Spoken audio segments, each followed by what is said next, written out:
Narendra Modi has not been able to make an appearance because of some pressing engagements which has held him back at Gandhinagar. The book has been authored by Mr. Sameer Kochar, Chairman of Scotch Group. He is a passionate advocate of social, financial and digital inclusion. In 1997, after spending 15 years in the corporate world, he decided to follow his inner calling and became a development thinker. Ever since, he single-mindedly applied himself to the rigors of self-education, academic research and field tours. The Scotch Group, which has a think tank, media and a consultancy arm, was established as a part of this endeavor. In his thinking, writings and activities, his profound admiration for India's economic reforms and, in extension, those outstanding personalities who strive to make these reforms more meaningful and broad-based, comes out clear and unambiguous. This is his 10th publication. His earlier publications include Financial Inclusion, published in 2009, Infrastructure and Governance, Financial Inclusion again, Speeding Financial Inclusion in 2009, India on the Growth Turnpike, which was a festive done in honor of Mr. Vijay Kelkar, Growth and Finance, this was a festive done in honor of Dr. C. Rangarajan, Policy Making for Indian Planning was done in honor of Mr. Montek Singh Ahluwalia, and the last publication was An Agenda for India's Growth, Essays in honor of P. Chidambaram. With these words, I now invite Mr. Sameer Kochar to deliver the welcome address.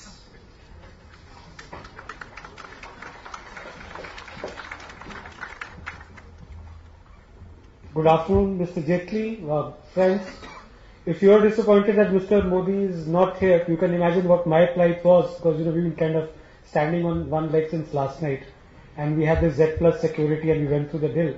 And at quarter to 1, we were informed that he's held up in Gandhinagar, and there's no way that he can come. I was sitting in the coffee shop contemplating whether I should have a glass of wine, and suddenly my phone rang, and it was Mr. Modi on the line, and he says, "आपने बहुत तपस्या की है, बहुत काम किया है.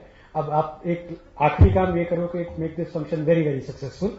And I have spoken to Mr. Jaitley, and he's going to be there. So his blessings are with us on this occasion. So let me just tell you briefly about myself. I was born in 1964, and for the first 17 years I was a practitioner of poverty. Both my parents were physically challenged. So only it was when early 90s when the reform process started in India, my fate, so to say, also started to change, and I grew as the Indian economy grew, and I'm standing here today and speaking in English, which is a language I was not very familiar with earlier. Given this contribution of Indian reforms to my own growth, I always feel very highly indebted to people who were responsible for bringing about those momentous changes which have changed this country forever in our own lifetime. And Gulshan has read out quite a long list of that. When I left my job, I started working. I used to work for an IT company called PCL. When I left that, I started Scotch as a company in 1997. And one of the key questions I always had in my mind: why this country of 1.2 billion people buys so little? And it is out of this market logic came that why Indians are so poor. So we started traveling across the country just out of sheer curiosity of what makes India tick and what doesn't make it tick. And we started documenting these journeys as case studies and videos. We would go to Temi in Namchi in Sikkim, we would go to Uttarakhand, we go to Majuli in Assam, go talk to ordinary people and see what was good with their life, what was not so good with their life. and if there was a lesson to be learned. So from one corner of India to the other, if you look at in the past 13 years or so, we've covered it all. And I can tell you enough success stories that these are the little things that is what make this India good. This was the time also when I kind of figured out that without participatory democracy, without people's voice in democracy, nothing is going to work. Mr. Mani Shankar Iyer was the first Panchayati Raj Minister of India. Mrs. Sudha Pillai, who's here, was his additional secretary. And she was the one who actually gave me my first lesson on Panchayati Raj. She says Panchayati Raj is not a scheme, it's a form of governance, and I still remember that. And I became a Panchayati Raj activist. I organized a conference called Delivering Equality, Growth and Social Justice. And Mr. Mani Shankar Iyer was there, and he got very impressed with my ideas on e-governance. So he said, why don't you come together and help us organize a conference on e-governance. He formed a committee. We came out with a report. It was a very far-reaching report. It has not seen the light of the day. I had also sent a letter to Mrs. Sudha Pillai at that time, one of the most backward-looking programs called National E-Governance Plan, which is being very heavily advertised on Times now, which talks about government services on your doorstep. It was the most anti-participatory democracy thing that could have happened to India, because all the last mile services which were supposed to be delivered to panchayats were given to private sector, not even to the state government. And even that time I had pointed out to the Ministry of Panchayati Raj through a letter saying that you must oppose this scheme because this is going to kill Panchayati Raj in India. Several years later, Sudha is no longer in service. He confessed that I was right, and more damage has been done by CSC scheme to Panchayati Raj than anything else. I had an opportunity to go to Gujarat in 2005. This report that I am talking about, all this was happening in 2004 and 2005. And we discovered something called e-gram, and we realized that whatever we were writing in our report in 2004 and 5, Gujarat had actually achieved in 2003. They had set up something called e-gram Vishnugram Society, and all 13,865 gram panchayats of Gujarat were computerized, and that was enabling getting of citizens' voice into the system. So there was not just top-down governance, there was also bottom-up governance. I still recall we had organized a conference, and Meenakshi Ghosh, who was Panchayati Raj Secretary at that point in time, came with somebody in tow, and he said, listen, you don't have to talk to me, you have to talk to this gentleman, and this gentleman is Mr. Dr. Varesh Sinha, who was the Panchayati Raj Secretary in the government of Gujarat. And he says, if you have to learn how to do Panchayati Raj right, Gujarat is the state to learn from, and her speaking slot she gave away to Varesh Sinha.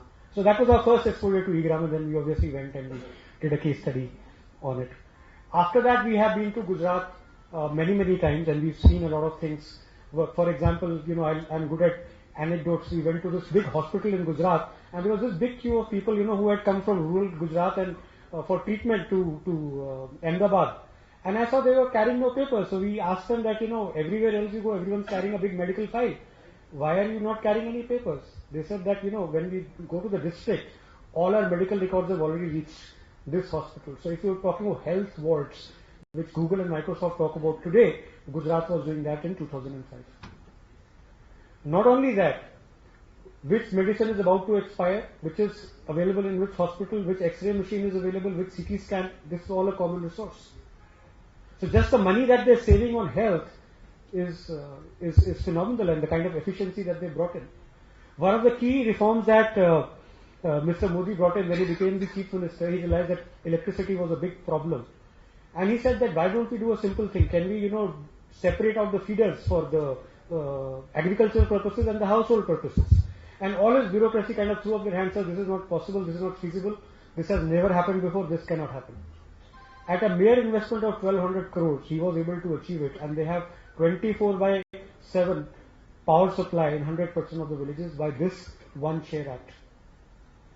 So if you look at what is it that sets apart ModiNomics? First, my learning is that most people are practitioners of economists in theory. In fact, when I wrote this book, a very senior economist who's a friend of mine, who I obviously cannot name, said, is this book about economics? I said, no, this is a book about ModiNomics.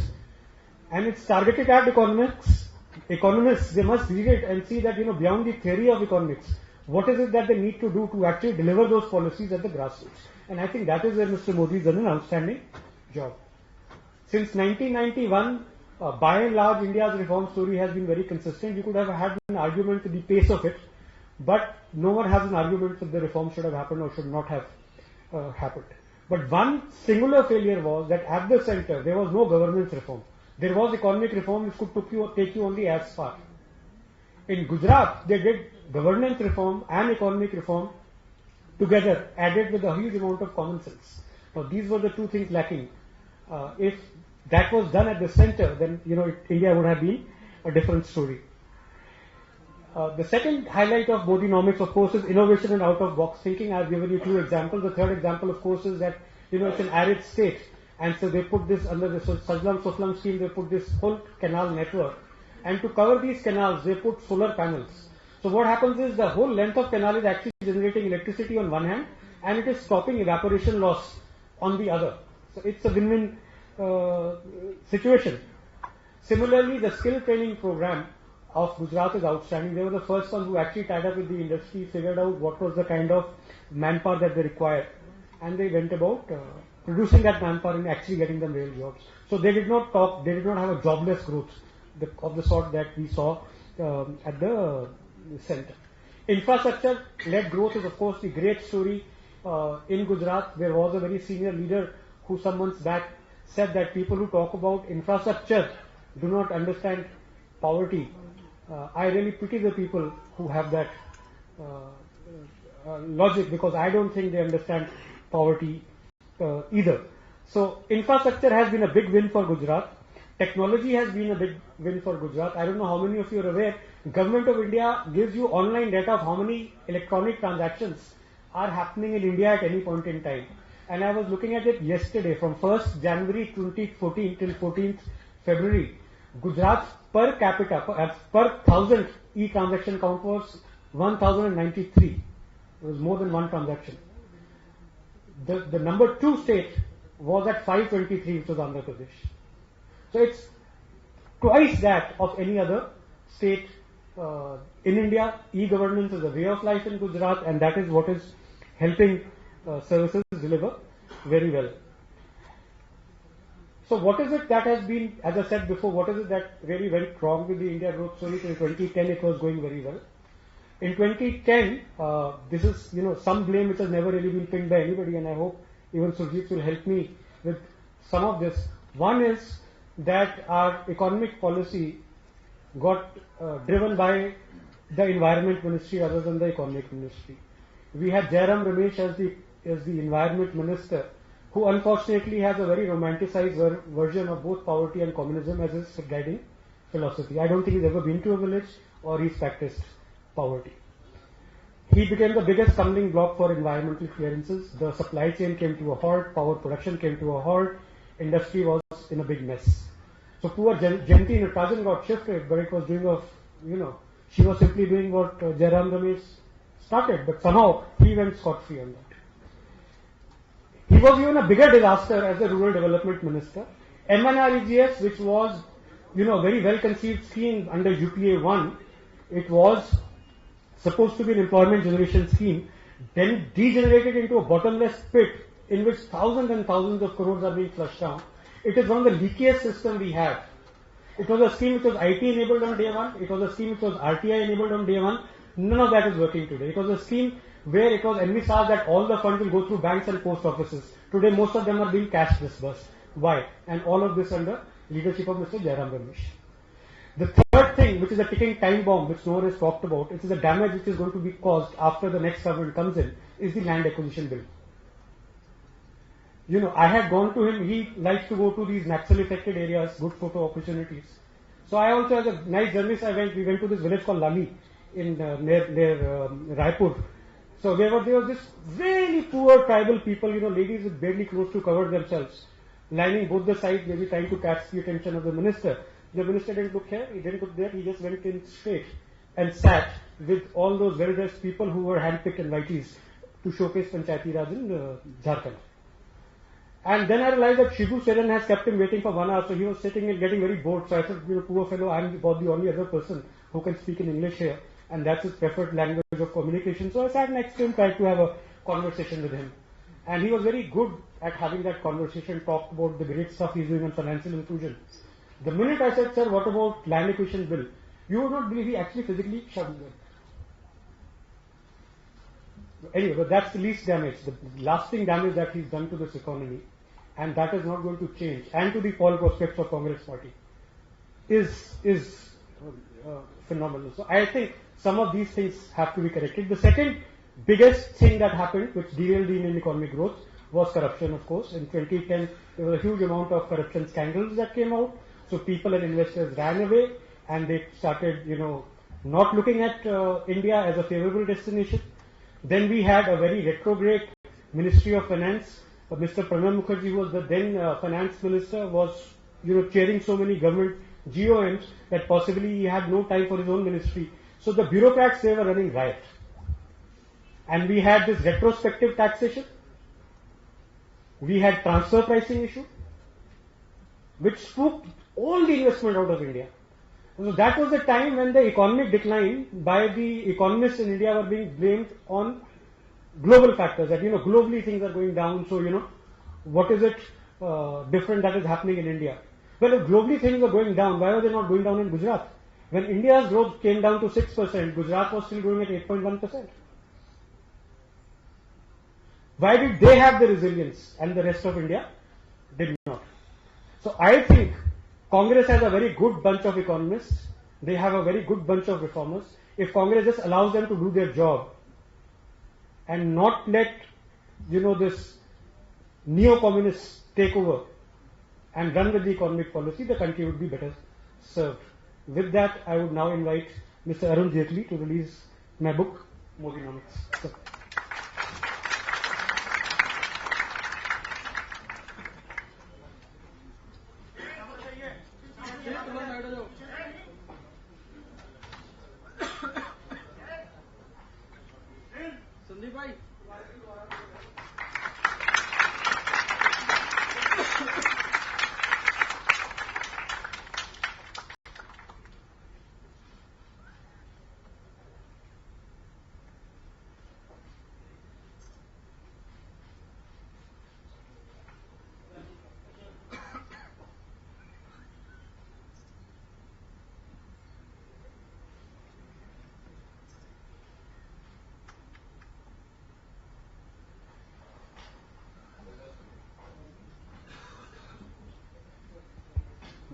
Thank you very much. May I now invite Mr. Jaitley to say a few words on his impressions of ModiNomics.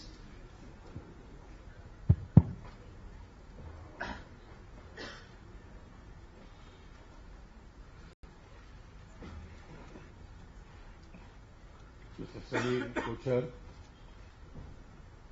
Dr. Sujit Balla, Mrs. Sudha Pillai, Mr. Rana Kapoor,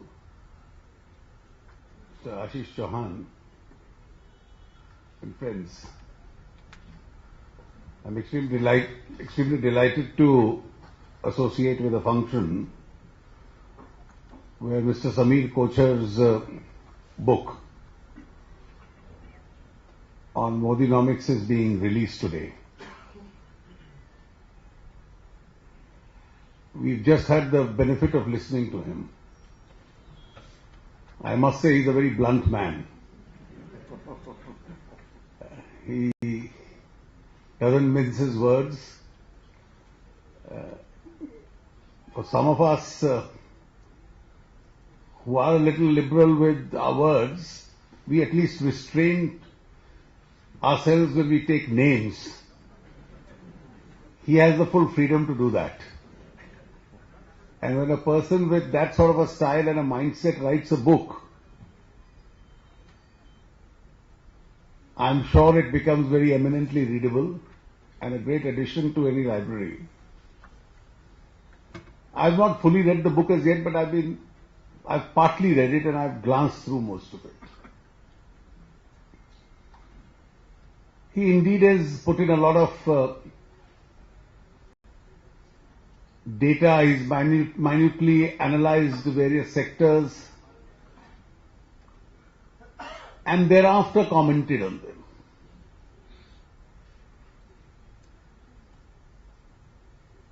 Let me just make a few observations to the larger theme on which he's written the book.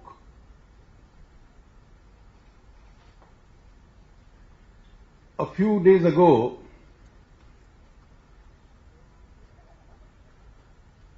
my friend, the Honorable Finance Minister, in the course of an interaction, asked the question, how much economics does Mr. Modi know?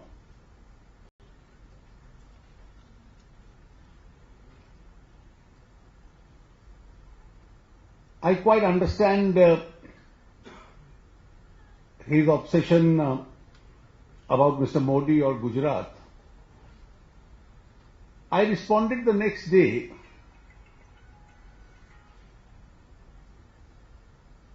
by saying, what is it that makes a good leader of a government? And I think if we analyze that answer or response in detail, and let me deal with the larger theme of your book in that context. When you asked the question just now, what went wrong in the whole country in the last few years?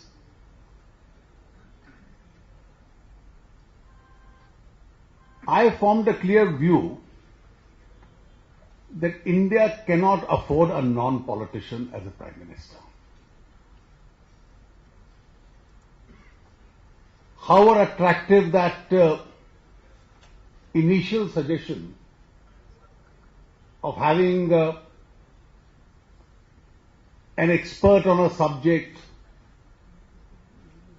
a kind of a CEO to run a government, in effect, the world's largest democracy can't be run by chief executive officers. Companies can be run.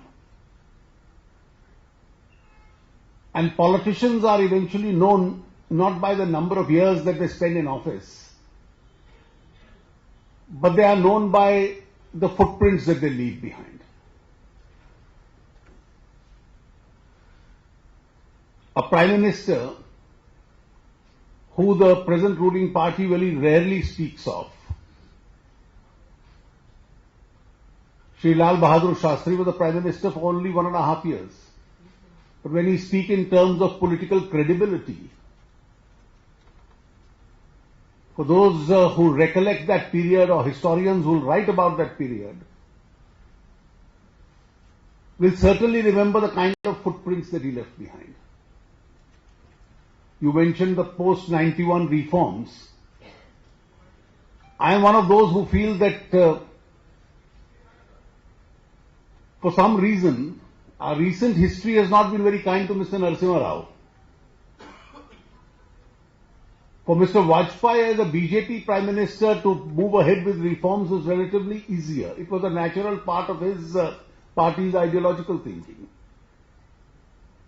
But for a man who belonged to a party which did believe in regulation, to break the trend, when objectively history is written, probably the 70s and the race would be rated as the wasted opportunity. And a good turning point came when Mr. Rao was the Prime Minister.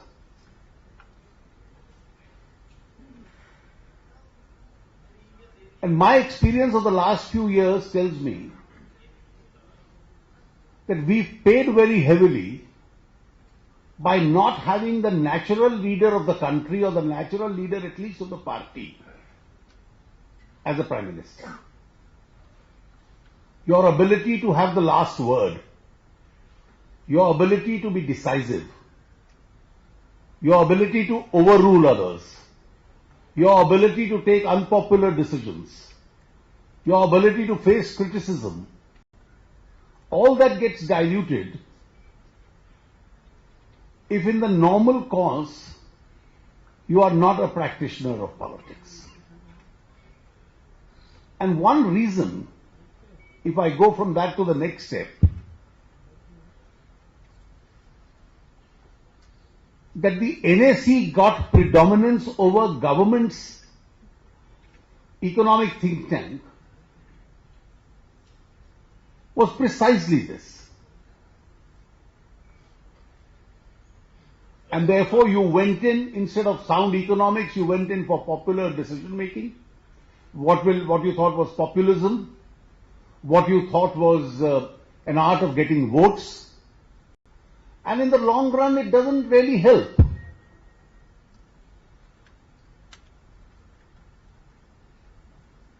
I think indecision. At one stage, you had 7 lakh crore of projects pending clearances.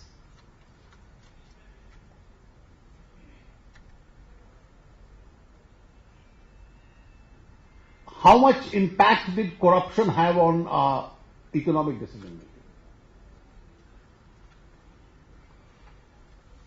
Supposing in the December of 2007, when everybody was writing to the Prime Minister and saying the 2G allocation is not being fairly made, there's nepotism, the pricing policy is all skewed up, and the Prime Minister had said, well, I'll stop it here and now.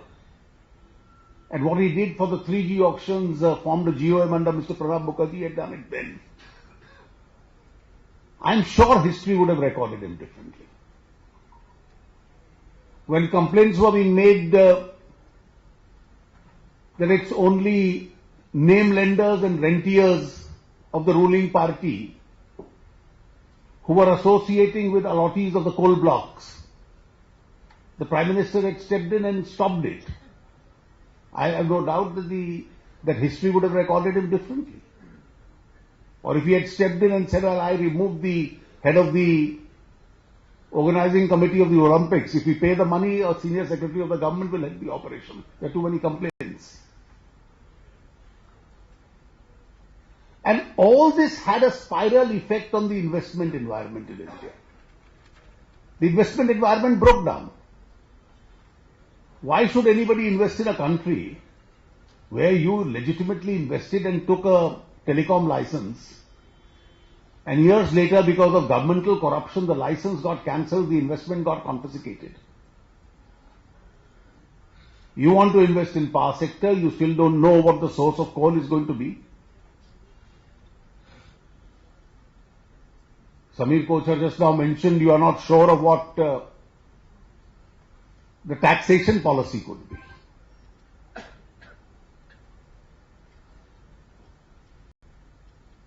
Do you create new liabilities in this manner? And one factor, when I look back the last few years, I almost realized that there was a complete breakdown because of where more than one reason, whether it was the delay in the GST or it was in several other decisions where consensus is necessary. It's all on account of breakdown of communication between the government and at least the principal opposition.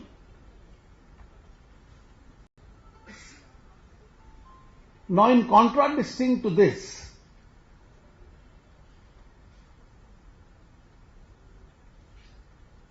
if you look at what happened in Gujarat, I don't think post-independence any Indian politician has faced the kind of criticism that the Gujarat Chief Minister did face. He had a choice to make. He could have got involved with those carrying on a campaign, answered them back and got blocked in that controversy. Or he had an option to set his own agenda.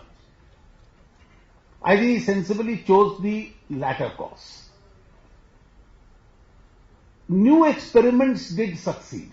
You mentioned some of them just now. Some are mentioned in your book.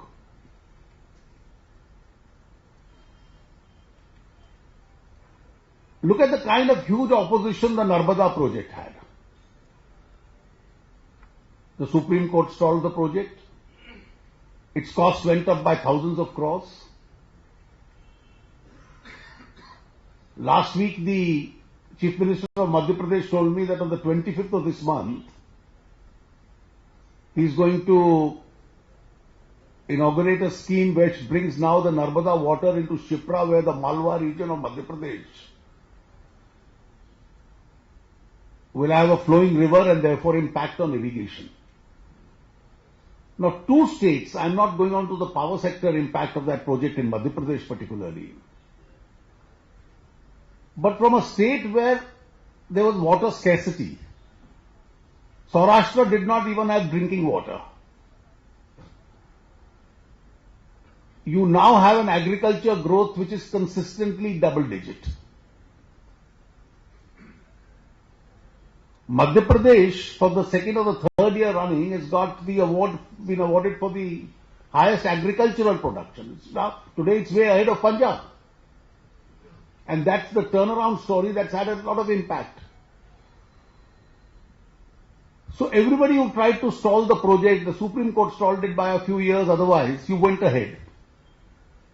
So your agriculture is double digit. Fortunately, you had the traditional advantage of the white revolution in relation to milk. The rural economy became stronger. You had the advantage of having a very large coastline. You developed ports all along the coast. So this has also created a lot of employment opportunities amongst the fishermen communities, which otherwise traditionally relied only on their traditional preoccupations. So there's a lot of economic activity along the innumerable number of ports, mostly private sector now, along the coast. And I think with agriculture improving, the milk revolution there, the ports doing well, the manufacturing sector really changed the face of the state.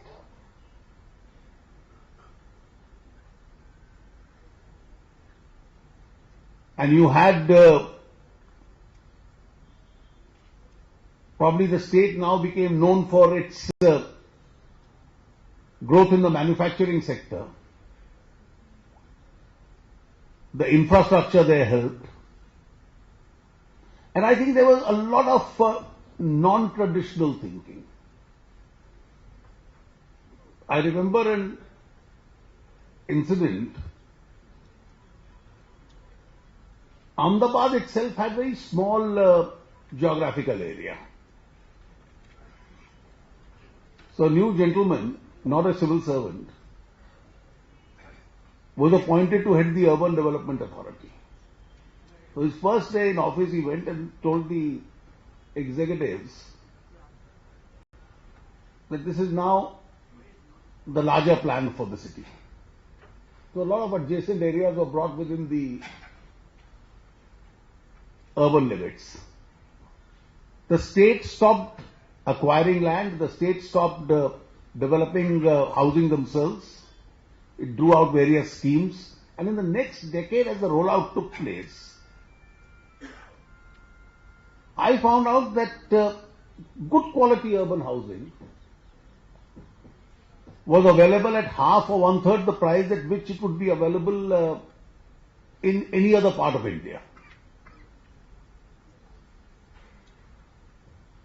Even today it's not exorbitant. And one of the reasons was, instead of shrinking the land availability, you expanded the land availability. And the state the state administration really concentrated on the large highways and the interior roads and the zoning, and charged the people who were developing land a particular premium for the state for doing all this. And the growth was much faster.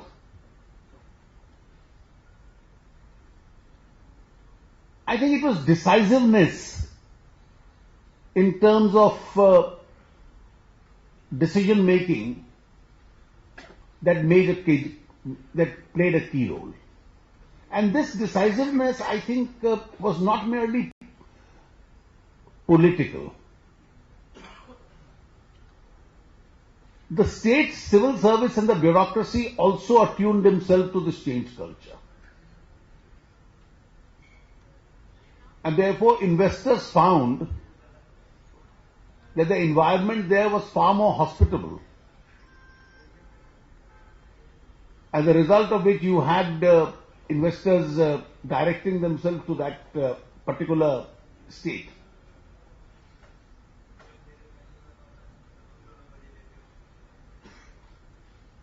I think eventually the model that grew is the model which India conceives of.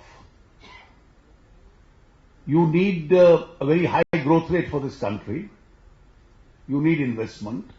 You need much larger economic activity. You need job creation. You need revenues. You use a very large part of revenue for infrastructure. You use a very large part of revenue for poverty alleviation schemes, which was simultaneously done. I don't think on the model itself there is a serious problem. It was the effectiveness of the leadership where you were able to implement this. And I think this is what really provided the cutting edge.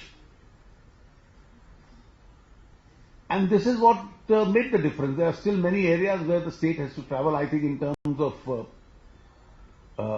educational institutions. There are some traditionally very good institutions there, but it still has a lot to do to expand. And these are areas, I think, which are for the really a part of the ongoing investment and reform process in that particular state. At the end of the day, I think for any manager of political economy, it's your ability to understand the direction in which you must move. How do you accelerate the pace of that movement? How do you push that decision-making process? How do you attune the entire system to move in that direction? I think it's that clarity which is necessary. And I think that also answers the basic question which I raised when I mentioned 1991 and Mr. Narasimha Rao or Gujarat and Mr. Modi and compared it with the example of what's happened in the last few years in New Delhi. That strengthened my belief that you need not a politician but a hardcore politician and a leader who really can show the direction, implement decisions,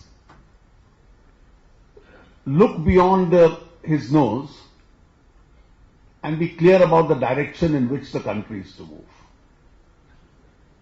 If you are too cautious, if you are too safe a player, then you run the risk of at best becoming a footnote.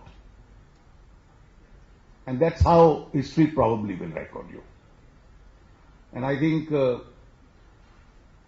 if you read, I have so far only glanced through some of your chapters, if you read them in detail, this is probably the message that you get back home. Thank you.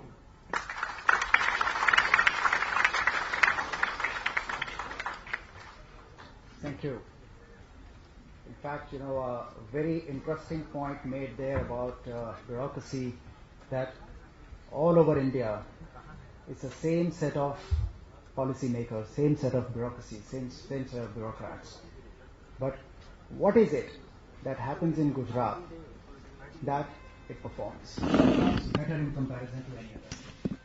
And also at the same time, when we talk about the policy making, you have to have the feel of the ground. That means you have to approach the subject from the demand side rather than from the supply side and strike a balance between the two.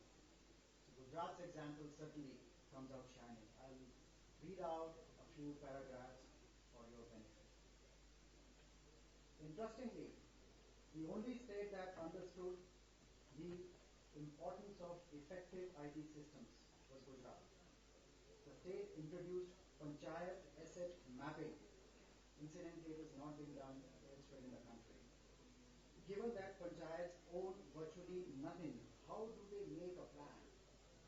All assets are owned by other departments. Not only is a map of assets owned by panchayats necessary, a map of assets owned by every other department is equally essential if panchayats have to prepare meaningful plans. Gujarat is the only state which has understood this and implemented it.